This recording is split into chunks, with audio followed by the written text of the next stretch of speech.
Alhamdulillah, segala puja dan puji hanya milik Allah subhanahu wa ta'ala.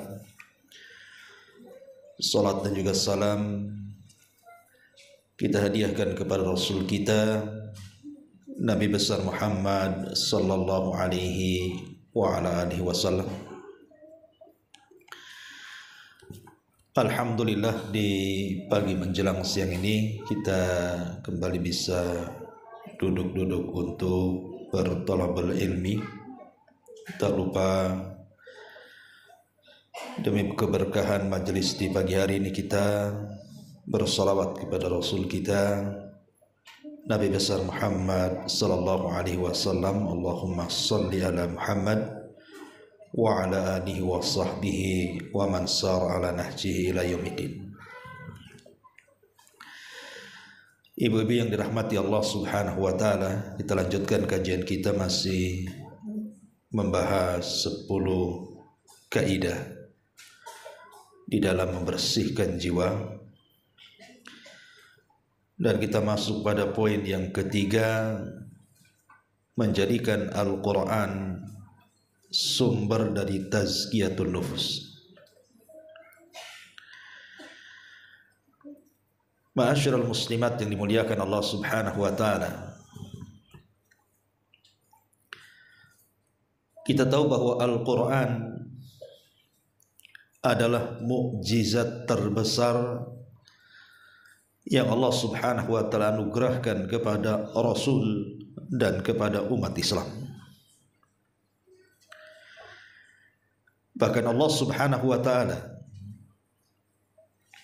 menjadikan orang-orang khusus dari kalangan manusia yang ada di bumi, dan mereka adalah ahlul Quran. Diriwayatkan dalam sebuah hadis dari Anas ibn Malik radhiyallahu anhu, Nabi sallallahu alaihi wasallam mengatakan, inna lillahi ahlina minan nas. Sesungguhnya Allah itu memiliki orang-orang khusus dari kalangan manusia. Kemudian Rasul ditanya, man hum ya Rasulullah? Siapa orang-orang khusus yang dekat dengan Allah subhanahu wa ta'ala itu? Maka Nabi sallallahu alaihi wasallam mengatakan, hum ahlul Qur'ani ahlullahi wa khasatuhu. Mereka adalah ahlul Quran, dan ahlul Quran adalah ahlullah, orang-orang khusus Allah, dan mereka masuk pada keluarga Allah subhanahu wa ta'ala.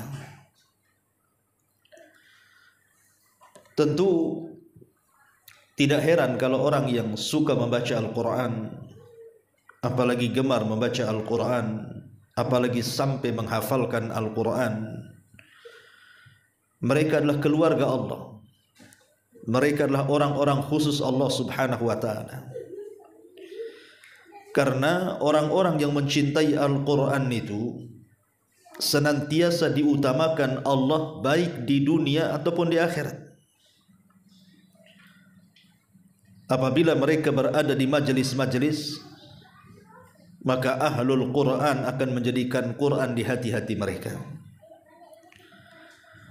Apabila mereka berada di masjid-masjid, maka ahlul Quran akan didahulukan di mihrab-mihrab. Sebagaimana Rasul mengatakan, ya ummul qaumu aqra'uhum li kitabillah. Yang berhak menjadi imam adalah orang yang pakar dengan Quran. Dan apabila dia di kuburan dan sudah meninggal dunia, maka mereka didahulukan, dimasukkan ke liang lahat, sebagaimana Nabi sallallahu alaihi wasallam mengatakan, unzuru ayyuhum akhdan bil Quran. Lihat siapa yang banyak hafalannya dalam Quran, yang banyak mengamalkan Al-Quran, yang banyak membaca Al-Quran, lebih dahulukan masuk, kata Rasul, dibandingkan yang lainnya. Ini di dunia, bagaimana pula di akhirat? Maka Rasul sallallahu alaihi wasallam bersabda, yuqalu li sahibil Quran Iqra wartaq warattil kama kunta turattil fid dunya fa inna manzilataka inda akhiri ayatin taqra'uha. Akan dikatakan kepada para pakar-pakar Quran, kepada orang yang senang membaca Quran, baca, tartilkan bacaan, naiklah, dan engkau akan mendapatkan tingkatan yang paling tinggi di sorga sesuai dengan ayat yang akhir yang kau baca di dunia. Jadi di dunia diangkat derajatnya, dan di sorga juga diangkat derajatnya. Makanya Umar radhiyallahu an pernah memuji Abdurrahman ibn Abza dan mengatakan, sadaqa Rasulullah sallallahu alaihi wasallam. Sungguh benar ucapan Nabi sallallahu alaihi wasallam, innallaha yarfa'u bihadzal kitab aqwaman. Sesungguhnya Allah Subhanahu wa taala mengangkat sebagian kaum dengan Al-Qur'an. Jadi Al-Qur'an itu mengangkat segalanya. Ketika Allah Subhanahu wa taala menurunkan Al-Qur'an lewat Jibril, maka tidak sembarang malaikat yang diutus untuk menyampaikan Al-Qur'an, tapi malaikat yang merupakan pemimpin para malaikat, Sayyidul Malaikah, pemimpinnya para malaikat, Jibril alaihi salam. Ketika Al-Qur'an diturunkan kepada manusia, tidak sembarang diturunkan kepada manusia, tapi diturunkan kepada Sayyidul Anbiya'i wal Mursalin, pemimpinnya para nabi dan rasul, Nabi kita Muhammad sallallahu alaihi wasallam. Ketika Al-Qur'an turun kepada Nabi sallallahu alaihi wasallam, tidak sembarang bulan diturunkan Quran, tapi di bulan yang sangat-sangat berkah, Ramadan. Dan tidak sembarang malam, tapi diturunkan di malam yang lebih baik daripada 1000 bulan, malam Lailatul Qadar. Lihat ketinggian dan keutamaan Al-Quran. Kalau saja kemudian Al-Quran menjadikan Jibril pemimpin para malaikat, menjadikan Nabi SAW Sayyidul Anbiya'i wal Mursalin, menjadikan Ramadan merupakan bulan yang paling utama dari 12 bulan, menjadikan malam Lailatul Qadar pemimpin malam-malam dalam setahun, bahkan turun di kota Mekah, dan Mekah menjadi tempat yang paling suci karena disitulah turunnya Al-Quran. Bagaimana kalau Al-Quran itu masuk di dada-dada ibu? Bagaimana kalau Al-Quran itu masuk ke dada-dada kita, masuk ke hati sanubari kita, masuk ke kolbu kita? Maka Nabi SAW mengatakan, khairukum man ta'allamal Qur'ana wa 'allamahu. Maka sebaik-baik di antara kalian adalah orang yang belajar Al-Quran dan mengajarkan Al-Quran. Subhanallah. Ma'asyiral muslimat yang dimuliakan Allah Subhanahu wa ta'ala, wallahi saya berani bersumpah kepada Allah Subhanahu wa ta'ala, kalau Al-Quran itu dijadikan pegangan dalam hidup ibu dan keluarga ibu, maka akan mendatangkan keberkahan yang luar biasa. Dan ini mujarrab, artinya sesuatu yang sudah dipraktekkan, sesuatu yang sudah dibuktikan oleh para ulama. Bagaimana Al-Quran itu mempengaruhi segala sesuatu yang ada di sekitar kita. Dia bisa mempengaruhi pasangan kita, dia bisa mempengaruhi orang-orang di sekitar kita, bahkan bisa mempengaruhi kita sendiri, bahkan bisa mempengaruhi kepada rizki kita, kepada keberkahan kita, kepada kehidupan kita. Quran itu bisa merubah segalanya. Coba kalau seandainya Al-Quran diterapkan, setiap hari ibu baca Quran 1 lembar, kemudian suami juga membaca Al-Quran, kemudian anak-anak juga membaca Al-Quran, kemudian ajak tetangga-tetangga kita untuk membaca Quran, ibu akan lihat bagaimana pengaruh Al-Quran itu luar biasa dalam kehidupan kita. baik dalam kemudahan rizki, baik dalam kemudahan urusan, baik dalam kemudahan masalah, baik dalam menyelesaikan segala konflik dan begitu seterusnya. Ya, karena Quran itu adalah petunjuk dari Allah Subhanahu wa ta'ala. Maka jangan sampai satu hari ibu tidak baca Quran, karena pengaruhnya luar biasa. Nanti saya akan sebutkan bagaimana Al-Quran itu mempengaruhi segalanya. Ma'asyiral muslimat yang dimuliakan Allah Subhanahu wa ta'ala, di dalam Al-Quranul Karim Allah Subhanahu wa ta'ala berfirman, tepatnya dalam surah Al-Hasyr ayat 21. Allah mengatakan, "Lau anzalna hadzal Qur'ana 'ala jabalin la ra'aitahu khashi'an mutasaddian min khasyatillah. Wa tilkal amsalu nadribuha lin-nasi la'allahum yatafakkarun." Sekiranya kami turunkan Al-Quran ini kepada sebuah gunung, pasti kamu akan melihat bagaimana gunung itu tunduk, terpecah belah disebabkan takut kepada Allah Subhanahu wa ta'ala. Dan perumpamaan-perumpamaan itu kami buat untuk manusia agar mereka berpikir. Lihat bagaimana Al-Quran mempengaruhi benda-benda mati. Gunung itu benda mati, benda padat. Tapi kalau mereka mendengar Al-Quranul Karim dan Al-Quran turun kepada mereka, maka mereka akan merasakan takut yang luar biasa, sehingga terkadang bisa memecahkan batu-batunya. Lihat bagaimana Al-Quran juga pengaruh kepada benda padat. Ma'asyiral muslimat yang dimuliakan Allah Subhanahu wa ta'ala, bahkan bukan hanya pengaruh kepada gunung-gunung, kepada lautan-lautan. Lihat bagaimana Al-Quran juga bisa mempengaruhi kepada kondisi-kondisi manusia, baik dia orang kafir, baik dia dari kalangan ahli kitab, orang-orang musyrik, apalagi orang-orang yang beriman. Bahkan Nabi SAW sendiri, Bu, dia tidak cukup hanya sekedar membaca Quran saja, tapi dia meminta sahabatnya untuk membacakan Al-Quran dan dia mendengarnya. Dalam sebuah hadis, Nabi SAW pernah datang kepada Abdullah ibn Mas'ud radhiyallahu anhu yang kunyahnya Ibnu Ummi Abdin. Apa kata Rasul? Rasul SAW mengatakan, "Iqra' alayya al-Quran." Bacakan kepadaku Al-Quran. Bacakan kepadaku Al-Quran. Tolong anak-anak Bu ya, ini konsentrasinya jadi buyar ya. Ditenangkan dulu. Taib. Jadi Abdullah bin Mas'ud radhiyallahu an didatangkan oleh Nabi SAW, kemudian disuruh membaca Quran. Apa kata Nabi SAW? Iqra' alayya al-Quran. Bacalah untukku Al-Quran. Subhanallah. Quran turun kepada Nabi, tapi Nabi minta dibacakan Quran.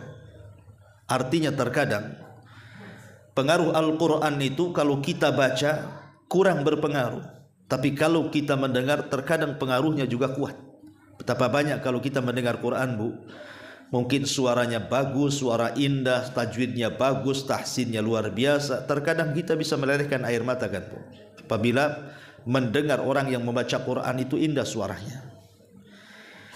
Lalu Nabi SAW meminta kepada Abdullah bin Mas'ud untuk dibacakan Quran, dan Rasul mendengarnya.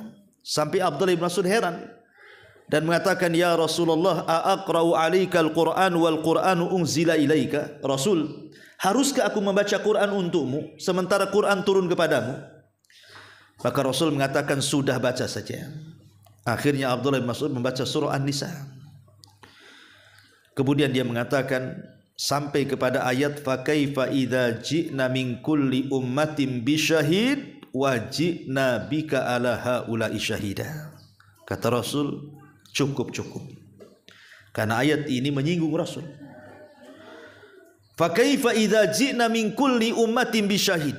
Bagaimana kalau seandainya kami datang pada tiap-tiap umat ini saksi, Wajibna bika ala haula'i syahida, dan engkau yang akan jadi saksi bagi mereka. Kata Rasul, cukup wahai Ibnu Mas'ud. Kata Abdullah bin Mas'ud, aku melihat Rasul mulai berlinang air mata dan membasahi janggutnya. Lihat, Nabi SAW terenyuh dengan membaca Al-Quran, terpengaruh hatinya. Ma'asyiral muslimat yang dimuliakan Allah Azza wa Jalla, okelah itu Nabi. Hatta orang-orang kafir sekalipun. Dijelaskan dari Abdullah ibn Amr ibn As radhiyallahu an. Abdullah ibn Amr ibn As radhiyallahu an.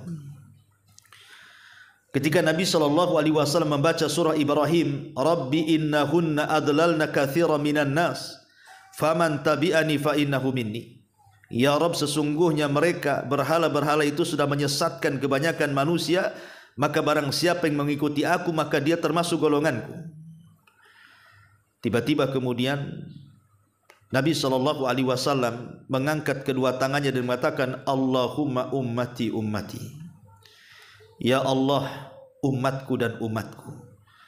Kemudian Rasul membacakan, in tu'adzibhum fa innahum ibaduk wa in taghfir lahum fa innaka antal azizul hakim. Kalau engkau mengadab mereka ya Rabb, mereka hamba-hambamu. Jika engkau mengampuni mereka, maka engkau adalah zat yang maha kuat lagi maha bijaksana. Akhirnya Nabi SAW menangis sejadi-jadinya. Kemudian Allah Subhanahu wa ta'ala ketika itu memerintahkan Jibril dan mengatakan, ya Jibril, idhab ila Muhammad, pergi kau kepada Muhammad. Dan Allah maha tahu kondisi Rasul.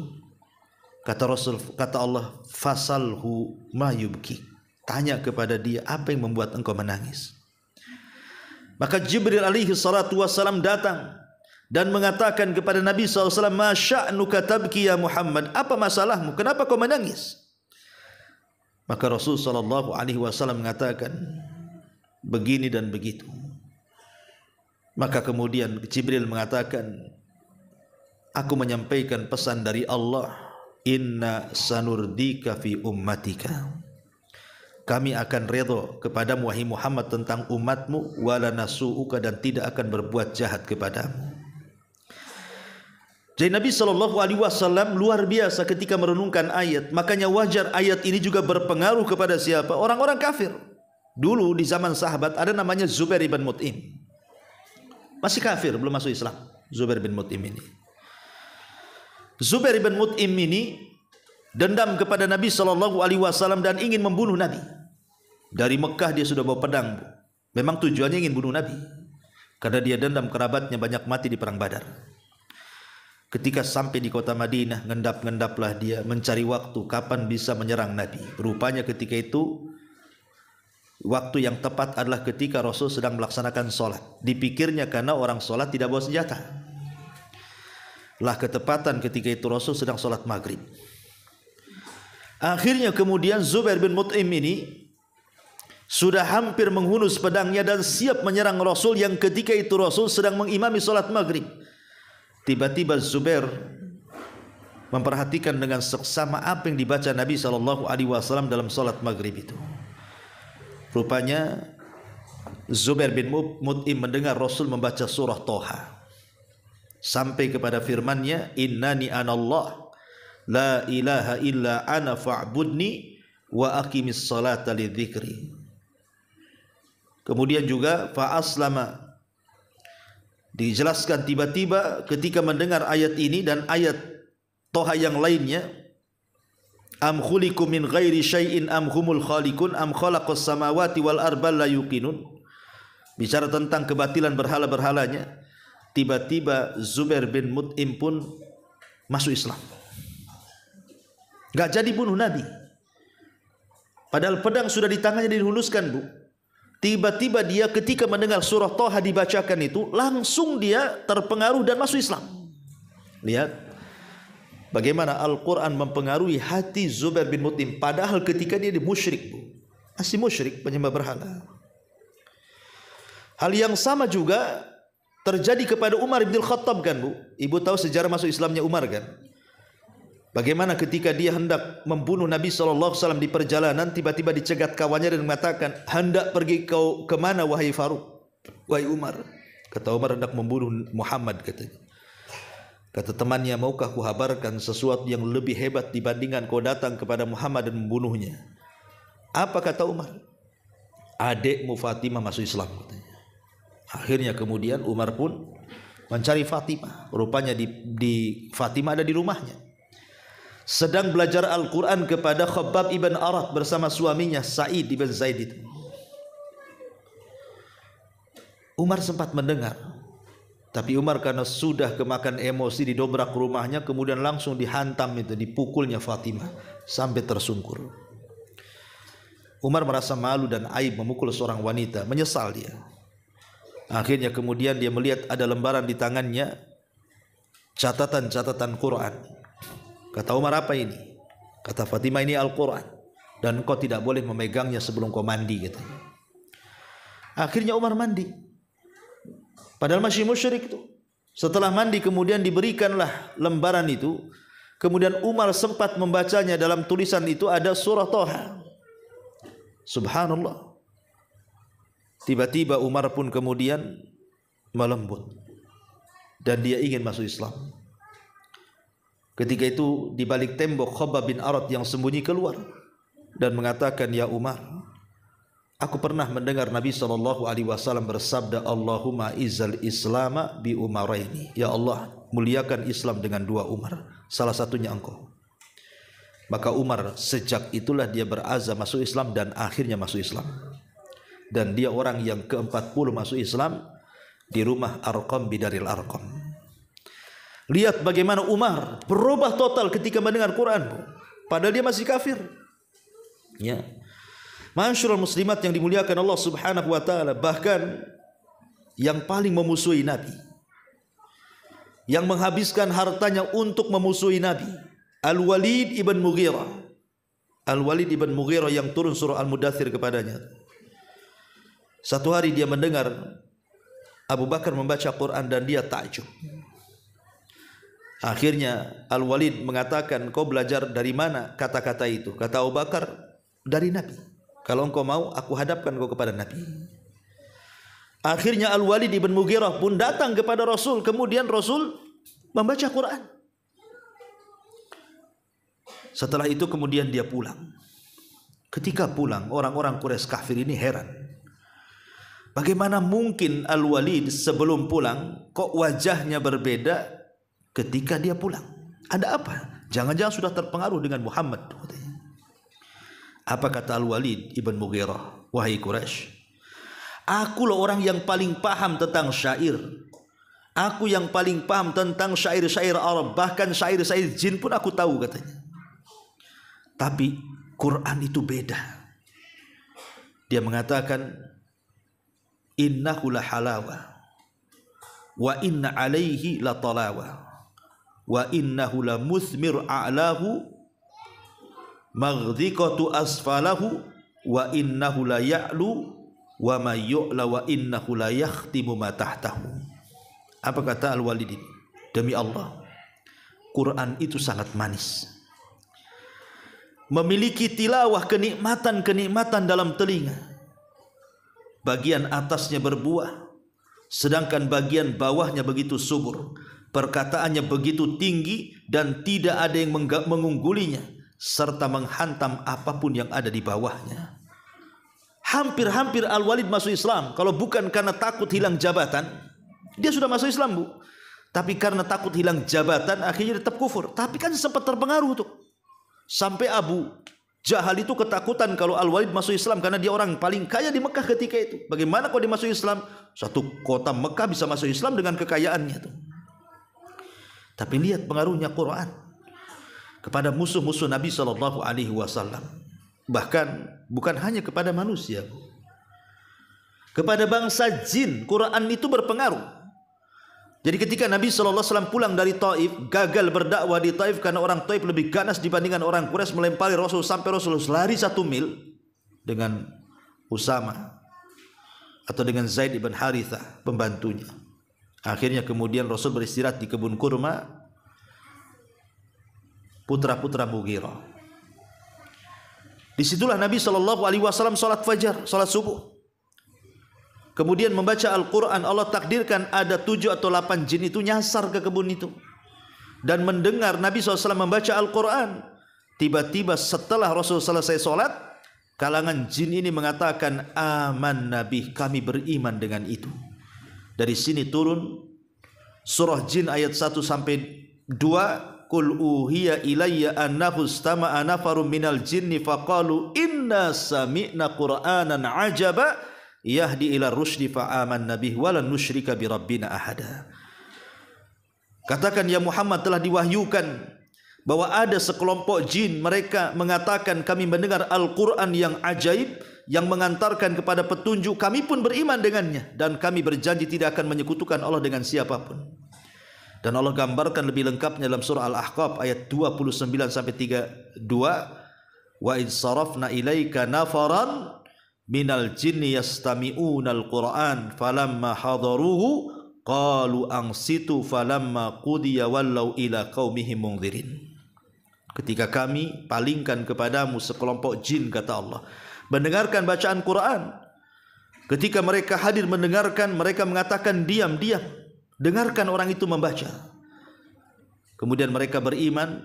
Setelah itu mereka berpaling pulang ke kaumnya dan menjadi pemberi peringatan kepada kaum sesama bangsa jin. Subhanallah, 1 kali dengar Quran jin beriman, Bu. Itulah kadang-kadang, Bu, ya, kita ini tidak lebih baik daripada jin pula. Jin sekali mendengar beriman, Bu. Manusia ini berkali-kali dengar Quran, Bu, tidak beriman. Kadang-kadang lari pula orang dengar Quran itu. Coba ibu bawa Quran, ada tetangga yang sedang ngerumpi, Bu, duduk di sampingnya baca surah Al-Baqarah, Bu. Buyar itu, Bu. Ini tempat ngerumpi, kok salah tempat katanya. Kadang-kadang kan aneh, Bu. Saya pikir Quran dibacakan jin aja yang lari, tetangga pun bisa lari. Ya mungkin ada jinnya, mungkin itu. Tapi yang jelas bahwa bagaimana di sini Al-Quran itu mempengaruhi sampai kepada bangsa jin, kan luar biasa, ya. Luar biasa pengaruh Al-Quran itu. Ma'asyiral muslimat yang dimuliakan Allah Subhanahu wa taala, bahkan Quran juga mempengaruhi para malaikat. Bukan jin aja, malaikat aja terpengaruh. Disebutkan dalam Bukhari Muslim tentang seorang sahabat namanya Usaid bin Hudzair radhiyallahu anhu. Jadi Usaid bin Hudzair ini satu malam dia membaca Quran. Tiba-tiba kuda yang diikatnya itu rame aja. Sementara di samping kudanya ada putranya Yahya yang sedang tidur. Jadi setiap dia baca Quran, kudanya ngeringki, rame, bergerak. Akhirnya dia takut kalau kakinya menyepak anaknya si Yahya itu. Berhenti dia. Baca Quran gitu lagi, berhenti lagi. Sampai karena ketakutan berhenti dia tidak baca Quran, tapi dia sempat melihat ada kilat dari langit. Keesokan harinya dia datang kepada Nabi SAW menceritakan hal itu. Apa kata Rasulullah? Kenapa kau tidak teruskan bacaan Quran? Kenapa kau berhenti?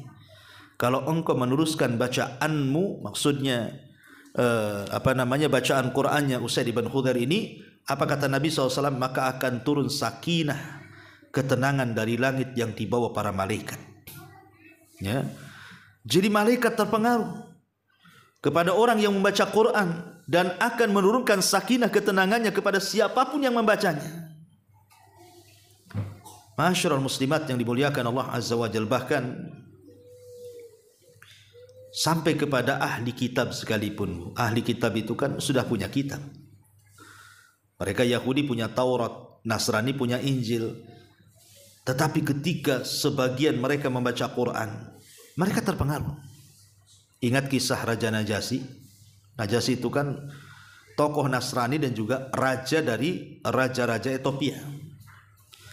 Ketika para sahabat hijrah pertama kali ke Habasyah, ke negerinya Najasyi ini, maka orang-orang Quraisy kan tidak setuju, bahkan mengutus Amr ibn As untuk mengembalikan mereka.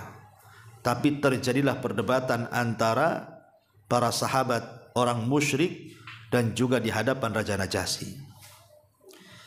Kemudian di sini ada perkataan yang bagus sekali dari Ja'far bin Abi Thalib yang ketika itu membela diri di hadapan raja. Apa kata dia? Ayyuhal malik, wahai raja, kunna kauman ahla jahiliyah, na'budul asnam wa na'kulul maitata wa na'til fawahisha wa naqta'al arham wa nasi'ul jiwar wa ya'kul qawi minna dhaif.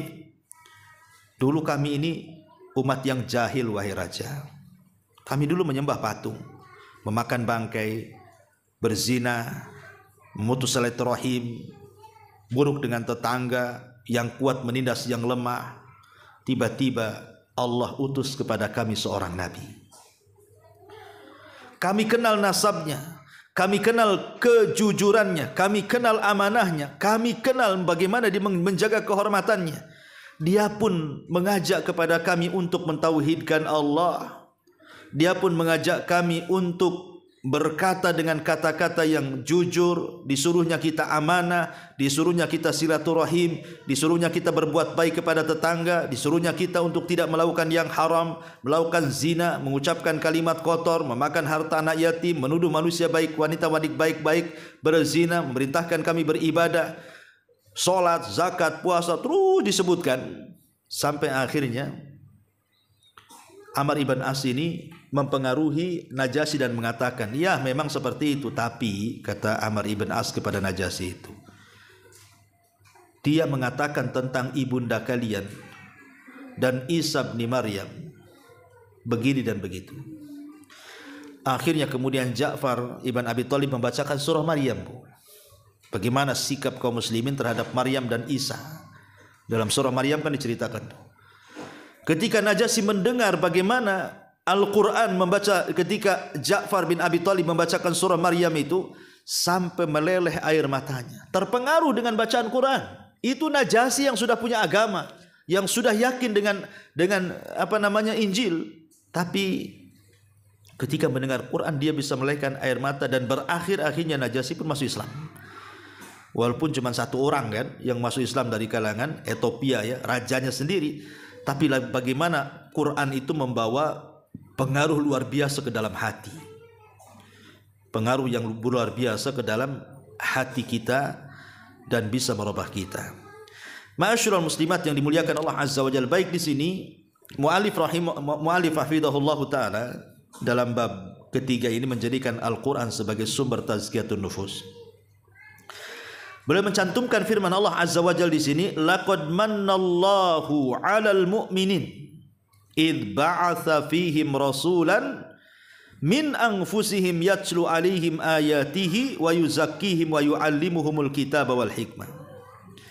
Sungguh Allah telah memberi karunia kepada orang-orang yang beriman ketika Allah mengutus pada mereka seorang rasul dari golongan mereka sendiri, di mana tugas seorang rasul ini membacakan kepada mereka Al-Quran, ayat-ayat Allah, dan datang membersihkan jiwa mereka dan mengajarkan kepada mereka Alkitab dan juga Al-Hikmah, kebijaksanaan. Lihat, salah satu tujuan diturunkan Al-Quran adalah membersihkan jiwa. Kenapa demikian? Apa rahasia kenapa Quran itu bisa membersihkan jiwa-jiwa kita, hati-hati kita? Karena Quran itu petunjuk, Bu. Begini, Bu, ya, di dalam jasad saya, di dalam jasad ibu ada hati. Hati ini sangat kecil, tapi memiliki pengaruh yang luar biasa kepada badan dan lingkungan. Padahal dia kecil hati itu, hanya sekepal saja hati itu kan, tapi pengaruhnya luar biasa. Di mana hati kita ini bisa baik dan bisa jahat. Kalau dia baik, terpengaruh seluruh anggota badannya. Kalau dia jahat, terpengaruh juga seluruh anggota badannya. Kata Nabi SAW, idza saluhat saluhal jasadu kulluh wa idza fasadat fasadal jasadu kulluh. Kalau hati ini baik, maka baik semuanya. Kalau hati jahat, jahat semuanya. Itulah hati. Hati itu seperti itu. Lah kalau hati seperti ini, pengaruhnya luar biasa hati ini, ya. Orang bisa baik dan orang bisa jahat.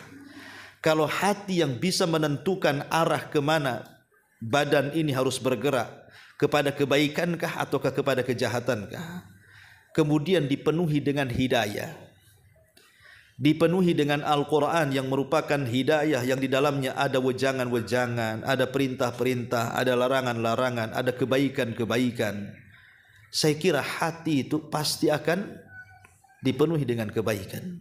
Dan kalau hati dipenuhi dengan kebaikan, anggota badan itu hanya mengikuti saja.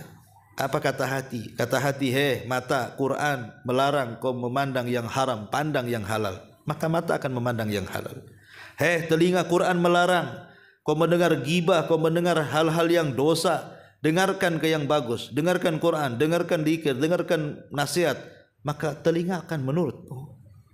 Kata hati, lisan, jangan kau suka ghibah ya. Quran menyuruh tidak boleh ghibah, karena berghibah itu sama dengan memakan bangkai saudaranya. Ayuhibbu ahadukum an ya'kula lahma akhihi faitan fakarihtumu. Maka lisan pasti akan berhenti, Bu. Kalau kata hati diam, uskutlah tatakallam, diam, jangan bicara, ya, pasti akan diam. Kaki jangan melangkah ke yang haram, pasti tidak akan melangkah. Tangan kau jangan berak. Begitulah Al-Quran akan merubah segalanya, Bu. Makanya kenapa Al-Quran itu bisa membersihkan jiwa, karena memang Al-Quran itu sendiri petunjuk, mengarahkan kita kepada yang baik. Bukan hanya sekedar itu, dia adalah obat. Wa nunazzilu minal Qur'an ma huwa syifa. Sebagaimana Allah mengatakan, dan kami turunkan Al-Quran itu menjadi obat. Dan di sini Allah katakan, ya ayyuhan nas qad ja'akum mau'idhatum mir rabbikum wa syifaa'un lima fis sudur wa hudan wa rahmatun lil mu'minin. Manusia, sesungguhnya telah datang kepadamu pelajaran dari Tuhanmu, dan Quran itu sebagai penyembuh bagi penyakit-penyakit hatimu, penyakit-penyakit di dadamu, dan dia petunjuk serta rahmat bagi orang-orang yang beriman. Lihat, hati kita, Bu, terlampau banyak penyakit kan, Bu. Apalagi di zaman sekarang yang namanya syubhat dan syahwat itu seolah-olah sudah bermain-main di hati kita, Bu. Hari ini hati kita ini nggak ada yang selamat, Bu. Karena hati kita ini hari ini dipenuhi dengan urusan-urusan dunia kan, Bu. Kepengen ini, kepengen itu. Itulah hati kita sekarang. Benci ini, benci itu, hasad kepada si ini, hasad kepada si itu, dengki kepada si ini, dengki kepada si itu, tidak terima, macam-macam lah. Ya. Hati di zaman sekarang ini hampir tidak selamat daripada syubhat dan syahwat. Dan yang bisa mengobati dari dua penyakit ini hanyalah Al-Quran. Quranlah yang akan menyembuhkan penyakit syahwat dan syubhat. Ma'asyiral muslimat yang dimuliakan Allah Subhanahu wa taala, tentu kalau hanya Al-Quran itu kita baca, Bu, tentu tidak ada pengaruhnya sedikit. Kalau ibu baca Quran, ambil Quran, kemudian hanya sekedar baca, Bu, terkadang Quran itu tidak berpengaruh. Ya baca-baca gitu saja kan. Ibu nggak merasa bergetar hatinya, menangis karena membacanya, memikirkan dosa. Kenapa, Bu? Kok kalau kita baca Quran hari ini kok kayaknya itu pengaruhnya kurang? Ya. Pertama, Bu, karena kita ini ketika membaca Quran boleh jadi tidak menghadirkan hati. Tidak menghadirkan hati. Karena Al-Quran itu akan berpengaruh ke dalam hati kita yang membacanya kalau hati kita dihadirkan. Dan itu Allah katakan dalam surah Qaf ayat 37 kan, inna fi dzalika la dzikra liman kana lahu qalbun aw alqas sam'a wa huwa syahid. Dan Al-Quran itu adalah peringatan. Untuk siapa? Untuk yang punya hati. Jadi kalau hatinya lalai, malas-malas baca Quran, ya nggak ada pengaruhnya lah kan itu. Apalagi baca Quran sambil sekali-kali baca handphone. Nah, apa itu, Bu? Kok jigjag gitu baca Qurannya? Baca satu ayat, balas WA. Baca lagi satu ayat, balas WA. Ini main-main namanya. Ya, kalau baca Quran matikan tuh handphone itu. Fokus, memang betul-betul saya baca Quran. Hadirkan hati. Ya. Yang kedua, Bu, usahakan kalau baca Quran jangan geremeng-geremeng bahasa saya itu. Ya, dikeraskan. Kan ibu dalam rumah nggak dengar kecuali ibu saja kan. Dalam kamar, ya dikeraskan Bu, karena biasanya mengeraskan membaca Quran itu ada pengaruh tersendiri. Dibandingkan ibu hanya bisik-bisik, itu kurang. Ya. Kemudian juga ibu merasakan ketika baca Quran itu seolah-olah ibu sedang mengkhitab Allah. Seolah-olah ibu sedang berhadapan dengan Allah Subhanahu wa taala dengan setiap ayat. Bu, kalau kita mengajak bicara dengan Allah, maka lakukan salat. Tapi kalau kita merasa diajak bicara Allah, itulah baca Quran. Bedanya salat dengan Quran di situ. Kalau salat ibu ngajak dialog dengan Allah. Karena setiap ibu membaca surah Al-Fatihah, alhamdulillahirabbil alamin, Allah katakan apa? Hamidani abdi, hambaku sedang memujiku. Apabila kita membaca Ar-Rahman Ar-Rahim, Allah jawab apa? Athna alayya abdi, hambaku sedang mengagungkan aku. Apabila kita membaca Maliki Yaumiddin, Allah jawab gimana? Majjadani abdi, hambaku sedang membesarkan aku. Kalau kita hendak berdialog dengan Allah, lakukan salat. Tapi kalau kita hendak diajak dialog oleh Allah Subhanahu wa taala, baca Quran. Hadirkan dalam hati bahwa kita sedang diajak dialog oleh Allah Subhanahu wa taala. Sehingga enggak main-main. Ibu saja kalau seandainya datang ke wali kota, gubernur, ditata rapi bahasanya. Ya kan, takut salah, takut tersinggung. Masalah nih. Masa sama wali kota ditata rapi, kok kepada Allah kok asal-asalan, nih gimana ceritanya? Ya, tentu akan lebih lagi kan, kita lebih sopan lagi dengan Allah Subhanahu wa taala. Termasuk juga kalau ingin terasa ketika baca Quran itu, cobalah mentadaburi ayat-ayat itu. Alhamdulillah Bu, sekarang kan sudah dimudahkan tuh terjemahan Quran, ya. Sekali-kali ibu mungkin sudah menghatamkan beberapa kali hatam Quran itu, bacalah terjemahannya supaya ibu minimalnya tahu isinya. Ya. Syukur-syukur ibu membeli tafsir terjemahan, ibu juga baca tafsirnya supaya makin lagi paham, oh begini si Quran itu rupanya. Sehingga makin lagi pengaruhnya luar biasa kepada kita. Kemudian coba juga baca-baca kisah-kisah dalam Quran. Kisah-kisah Quran kan banyak tuh Bu, kisah-kisah orang dulu, kisah para nabi. Karena terkadang kisah itu mempengaruhi juga tuh. Ya. Kemudian juga kata para ulama ada istilah fahmul hudud khairun min fahmil huruf. Bahwa memahami batasan-batasan, hukum-hukum, larangan-larangan, wejangan-wejangan dalam Al-Quran itu jauh lebih baik dibandingkan hanya sekedar memperhatikan bacaannya, tajwidnya, tahsinnya, dan begitu seterusnya. Dua-duanya baik, tetapi kalau lebih baik lagi ibu renungkan isinya. Baru Quran itu akan mempengaruhi kita. Dan akan lebih mempengaruhi lagi Bu kalau dibaca di sepertiga malam akhir. Ketika manusia sudah tidur, ibu tahajud, ambil Quran, baca, itu pengaruhnya luar biasa Bu. Karena Allah yang mengatakan inna nasyi'atal laili hiya ashaddu wat'aw wa aqwamu qila. Jadi bacaan Quran di malam hari itu lebih berasa kepada jiwa, itu Allah yang mengatakan. Sehingga pengaruhnya luar biasa gitu ya. Kalau digunakan untuk qiyamul lail atau dibaca ketika di sepertiga malam. Karena Allah mengatakan wat'an wa aqwamu qila, itu lebih berasa kepada jiwa kita, lebih berasa kepada hati kita. Ma'asyiral muslimat yang dimuliakan Allah Subhanahu wa taala, tapi ya gitulah kadang-kadang karena kita ini hidup di dunia banyak masalah, sedih, banyak persoalan, muskilah, kesulitan di mana-mana, ya kan? Kemudian bukannya mendekat Al-Qur'an, makin jauh dari Al-Qur'an. Ya, kemudian juga gelap hati kita ini karena banyaknya maksiat dan begitu seterusnya. Kadang-kadang itu pula yang menjadikan Al-Qur'an itu tidak berpengaruh kepada kita. Ma'asyiral muslimat yang dimuliakan Allah Subhanahu wa taala, padahal kalau kita melihat pahalanya saja kan, cukuplah dua yang kita pahami. Sebenarnya banyak. Satu, orang yang suka baca Quran itu Bu, Quran akan jadi syafaat ibu. Nanti pada hari kiamat Quran akan membela kita di hadapan Allah. Siapa yang banyak membaca Quran di dunia, maka akan banyak pembelaannya di akhirat di hadapan Allah. Karena di zaman nanti di akhirat nggak ada lawyer, Bu.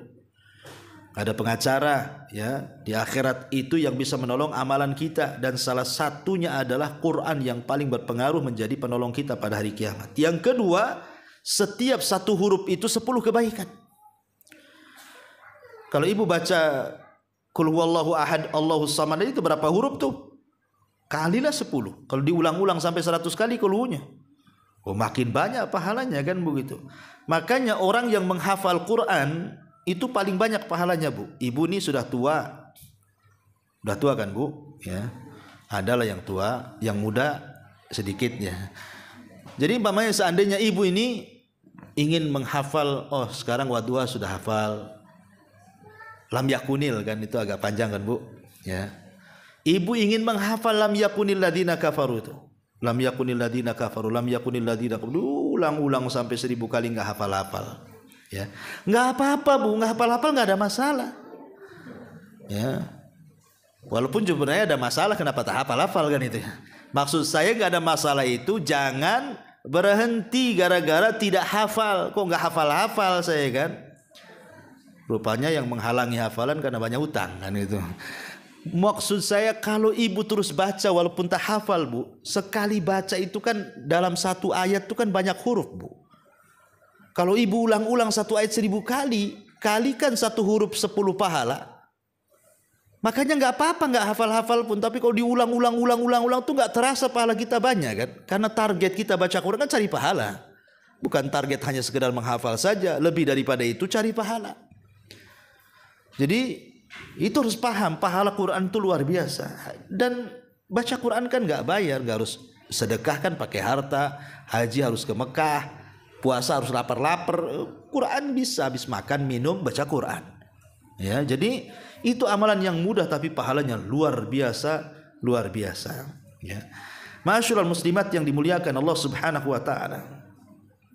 Disebutkan oleh para ulama bahwa Al-Quran ini memiliki buah, memiliki pengaruh, buah yang sangat luar biasa yang bisa mempengaruhi hati-hati kita. Apa saja pengaruh Al-Quran kepada hati kita itu? Satu, ziyadatul iman. Kalau orang betul-betul membacanya, memang mencari pahala dengan adab-adabnya, pasti, Bu, iman akan senantiasa bertambah. Innamal mu'minuna alladzina idza dzukirallahu wajilat qulubuhum wa idza tuliyat alaihim ayatuhu zadathum imana. Bertambah iman kita kalau dibacakan Quran atau membaca Quran itu. Yang kedua, sholahul qulub. Hati jadi baik. Hati jadi baik. Kenapa demikian? Karena tadi saya katakan Quran ini bisa menghilangkan penyakit syahwat dan syubhat. Penyakit syahwat dan syubhat. Sebagaimana Allah mengatakan, ya ayyuhan nas, wahai manusia, qad ja'akum mau'idhatun mir rabbikum, telah datang peringatan dari Rabb kalian, maksudnya Al-Qur'an, wa syifaa'un lima fis sudur, dan obat bagi hati-hati kalian. Kata Abdurrahman As-Sa'di, maksudnya obat pada hati-hati kalian, min amradis syahawat wasyubhat, dari penyakit syahwat dan syubhat. Kemudian yang ketiga,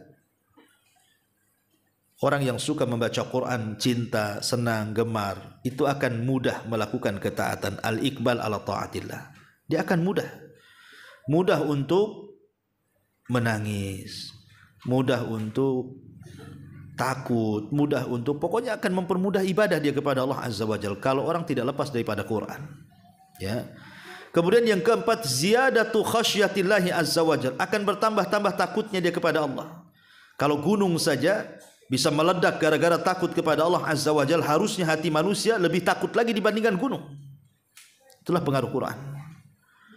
Bahkan lebih daripada itu, yang kelima, tahdzibus suluk wal akhlak, bisa membersihkan akhlak-akhlak yang tercela, akhlak-akhlak yang kurang bagus. Dan juga yang keenam, bisa menjadi obat. Ya, bisa menjadi obat. Ibu kalau umpamanya anak rewel malam-malam, bukan, kok nangis anak bayi ini, tinggal dibacakan Quran aja. Umpamanya ibu mau ngasih susu gitu ya, SGM atau apa gitu kan, dibacakan aja lah di susu itu, air susu itu, baca Al-Fatihah ke Muawwidhataini, kan udah jadi obat itu, baru disusukan kepada anaknya. Yakin ibu niatkan untuk obat kan itu ya. Sebenarnya kalau kita lebih bergantung kepada Allah Azza wa Jalla itu, maka semua akan dipermudah. Dan kalau hati kita bersih Bu, kita tidak mungkin bosan membaca Quran. Dan itu ucapan Utsman bin Affan radhiyallahu anhu mengatakan, "Lau taharat qulubukum ma sabita min kalami rabbikum." Kalau hati kalian bersih, kata Utsman, kalian gak akan mungkin kenyang tuh. Baca Quran pasti akan baca Quran terus. Cuman hati kita ini kadang udah kotor Bu. Udah banyak dengki, banyak dendam, banyak hasad, mikir dunia. Kadang-kadang nengok Quran itu kayaknya kurang ini ya, kurang tertarik gitu ya. Bahkan ketika ibu menikah dengan suami, maharnya Al-Quran dan seperangkat alat sholat Bu, masih aja di etalase tuh Quran tuh, gak keluar-keluar. Sejak kawin sampai umur 60 tahun di etalase dia. Kan ini untuk dipajang, untuk dibaca. Kalau saya masih ingat dulu Bu, masih kecil-kecil saya itu masih sering ke musola, ke langgar kan. Itu kadang-kadang banyak Quran sobek itu. Banyak sekali Quran sobek itu. Sampai kalau kita nyari Quran yang benar itu hampir tidak ada tuh, mesti nanti satu surat hilang. Ya, kenapa? Karena orang dulu tuh rajin baca Quran tuh. Sampai kalau nyari Quran yang benar itu susah tuh. Sekarang Bu, saya masuk ke masjid itu rapi Quran itu di etalase Bu. Rapi, sak jilid-jilidnya kayak nggak pernah disentuh itu. Ramadan aja itu keluarnya itu kuncinya tuh. Nah, ini kan kemunduran. Betul lah nanti pada hari kiamat Rasul mengatakan di hadapan Allah, Rabbi inna qaumi ittakhadhu hadzal qur'ana mahjura. Ya Rabb, maafkan kaumku karena mereka ketika di dunia mulai meninggalkan Quran. Sudah tidak membacanya, tidak cinta membaca tafsirnya, tidak suka mengamalkan isinya, karena tadilah mungkin hati kita sudah kotor. Maka mulailah dari sekarang ya, kita memulai lagi mengawali, kalau bisa itu satu hari ya, walaupun tidak satu lembar ya separuh lembar, ataupun ya 2-3 ayat lah, tapi rutinitas selepas sholat itu. Dan ibu bisa rasakan keajaibannya, bisa merasakan keajaibannya. Kalau tadi pertama kita mencintai Al-Quran, bersihkan hati dari dosa dan maksiat, kemudian ambil waktu-waktu yang pas sepertiga malam pamannya kan, kemudian juga rasakan dalam hati bahwa kita sedang berdialog dengan Allah Subhanahu wa taala. Kemudian kita meminta pertolongan kepada Allah Azza wa untuk dipermudah dalam membacanya, memahaminya dan mengamalkannya. Insya Allah maka ibu akan melihat keajaiban Al-Quran itu. Kalau sekarang ya biasa-biasa aja karena tidak dicoba ya sampai seperti yang dijelaskan oleh para ulama dalam kitab ini. Wallahu a'lam bishawab. Ini materinya. Taib, kita buka tanya jawab, silahkan.